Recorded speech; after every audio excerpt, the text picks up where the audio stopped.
sont deux mères de famille, de milieux différents et de familles différentes qui vont se retrouver unies pour protéger leurs enfants et qui se sont mis dans un trafic de drogue et qui vont devenir criminels de fait. Inédit ce soir. Vos enfants sont maintenus en garde à vue dans le cadre d'une enquête sur un trafic de stupéfiants.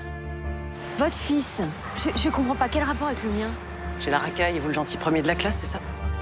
Fous ta vie en l'air, hein? Va en prison, prends-toi pour un caïd. Ils se cachent. Ils ont peur, ils sont en danger. C'est inspiré effectivement de ces marches blanches qui se sont faites à Marseille suite à la mort d'un jeune garçon qui s'appelait Iskander, qui est mort sous les balles des trafiquants à 17 ans. Et les mères se sont unies et ont décidé de faire une marche à la suite de cela. Moi, j'ai été très, très touchée par le scénario. Je suis moi-même maman, donc ça résonne toujours très fort. Et puis, il était très bien tenu. C'était pas, on tombait jamais dans le pathos. Il y avait quelque chose, vraiment, la tragédie se mettait en place au sens propre du terme. C'est-à-dire que vraiment, les choses comme ça, à chaque moment, on se dit, mais il faut qu'elle fasse, il faut qu'il fasse, il faut qu'il... Et puis, en fait, non. Tout le monde prend de la coke pour faire la fête. Juste de quoi tenir la nuit. Hein. C'est quoi le problème? Romain se balade avec ça. Tu vois toujours pas le problème? Mais non, je crois pas. Enfin, moi, je crois pas. Je crois qu'au contraire, c'est quelqu'un qui pense vraiment bien faire. Les deux mères, d'ailleurs, sont très présentes pour leurs enfants, pensent faire au mieux. C'est drôle comme la tragédie lisse les différences, puisqu'il y a vraiment une famille bourgeoise et qui n'a aucun problème d'argent, qui n'a aucun problème d'éducation, qui a vraiment avec un parent très présent et l'autre qui travaille énormément, mais qui est quand même proche de ses enfants. Et puis le personnage qu'interprète Alika, qui pour le coup est une mère seule, qui fait front seule, mais qui est aussi très présente et très proche de son fils avec une vraie complicité. Donc non, bien sûr que non, ces mères-là ne sont pas défaillantes du tout. Ce qui était très joli et intéressant dans le scénario, c'est cette descente d'une tour d'ivoire. C'est-à-dire que vraiment, ces gens-là ont coché bon à tout.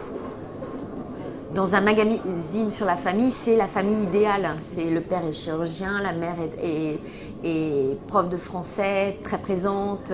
Elle a élevé deux grands-enfants qui font des études supérieures. Tout le monde est brillant. Il y a une très belle maison, tout est fait avec goût. Et ils ont tout coché, juste.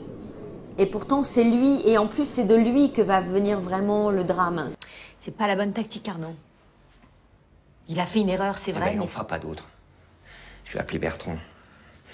Son fils est interne dans une école aux États-Unis. Je peux dire qu'il a arrêté les conneries. Mais tu vas simplement déplacer le problème. Ben, je vais recadrer mon fils en le coupant de ses fréquentations. Voilà. Au moins là-bas, il n'y aura pas maman qui lui passe tout. Dis donc, on peut peut-être se remettre en question tous les deux. T'es pas très disponible. Bah, excuse-moi d'avoir un métier qui me prend 15 heures par jour. Excuse-moi.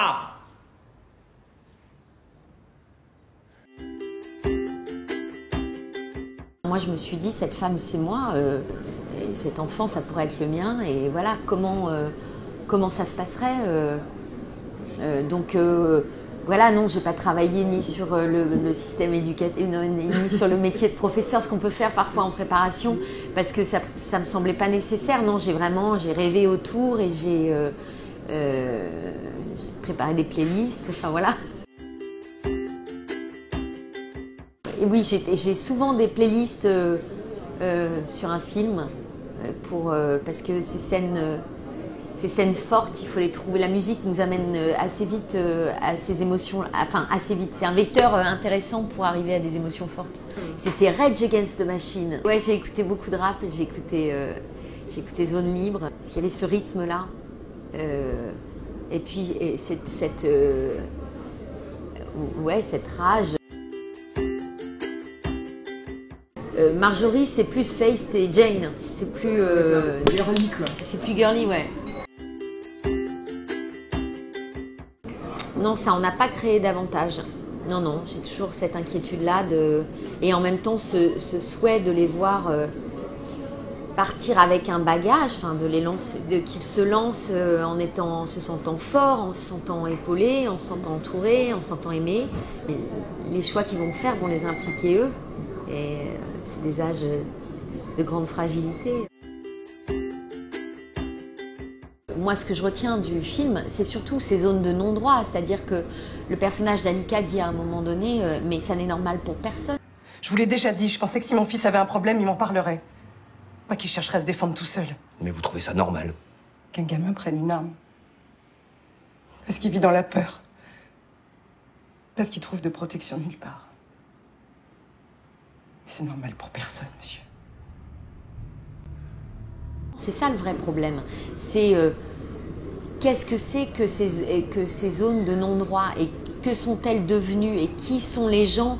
Parce qu'on parle toujours des gens qui les tiennent, mais qui sont les gens qui les subissent? Et c'est d'ailleurs exactement le sens de cette marche blanche à l'époque.